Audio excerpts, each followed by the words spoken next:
Рубриката "Задочна България", която ни доказва, че миналото винаги има с какво да ни изненада.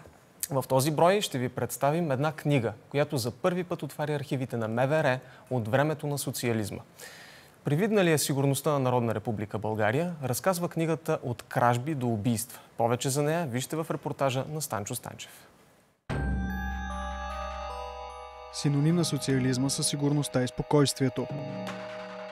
Тайните служби работят за гражданите. Репресивният апарат е насочен срещу враговете на страната. Всички тези твърдения са до болка повтаряни, но една книга ще оспори тяхната истинност.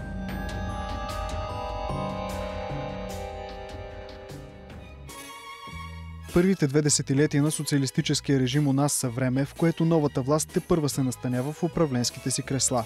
Престъпността е все още битова, казва книгата "От кражби до убийства" на историка Стефан Иванов. Били са по-бедни години, крадели са се неща предимно от първа необходимост. Храна, дрехи и такива неща. Изследването на Стефан Иванов разтваря за първи път архивите на МВР и показва периода на социализма по нов начин. В началото на нашето пътешествие в историята ни разказва за по-невинните провинения на режима.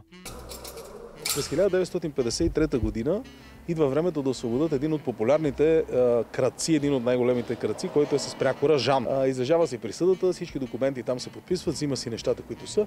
Излиза ето от този вход тук на Централния софийски затвор, пред който ние се намираме. И още същия ден обира сладкарницата срещу централния вход на затвора, която се намира ето тук. Разбира се, историята мълчи по въпроса дали се е разходил малко или директно е влезнал в сладкарницата и е обрал. Но факт е, че той не изкарва дори буквално и няколко часа на свобода, което показва за пореден път, че в тези хора това нещо може би е по-силно. Един служител на Министерството на вътрешните работи, който лъже, че е болен, че ще да ослепее и трябва да отиде в Чехословакия да се лекува. Пише едно писмо на шефа на своето поделение на МВР, че ще отиде да се лекува, за да може през това време, докато се лекува, те да изпращат заплатата на неговата другарка на село. А през всичките тези 7 месеца и половина, в която те го изплащат тази заплата, той си седи на село и си строи къщата. Според документите и изследванията, които книгата на Стефан Иванов показва, така нареченият зрял социализъм е периодът, в който сериозните криминални случаи зачестяват, а спокойствието прикрива престъпността.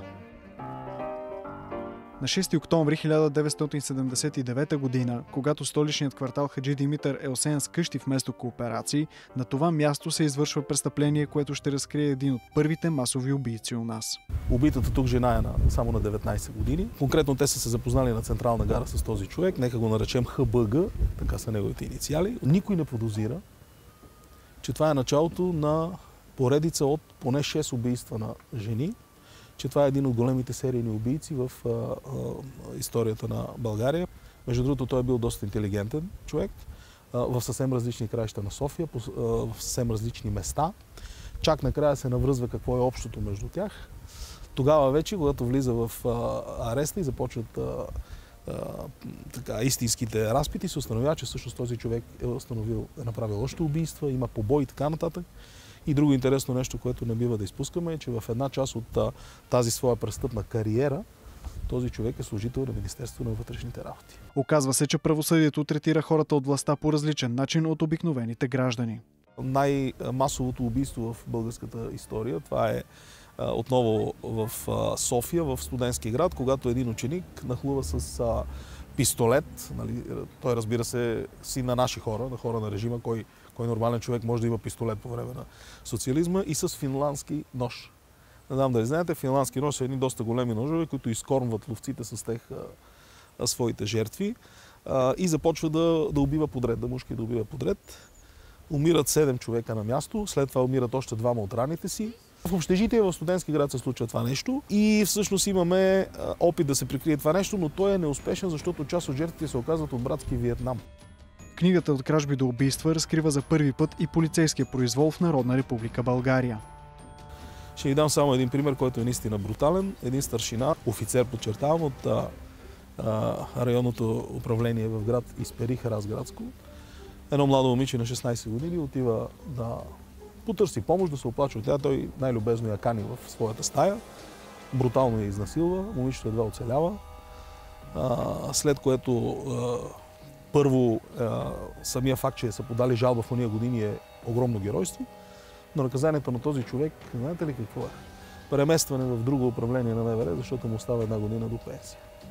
Доктор Стефан Иванов работи по своя труд от 4 години, като през последната година изследва архивите на МВР, които се разсекретяват за първи път. Умишлените убийства в социалистическа България са били между 2 и 3 пъти повече на година, отколкото са днес. Това, разбира се, също за първи път го показвам с данни по години.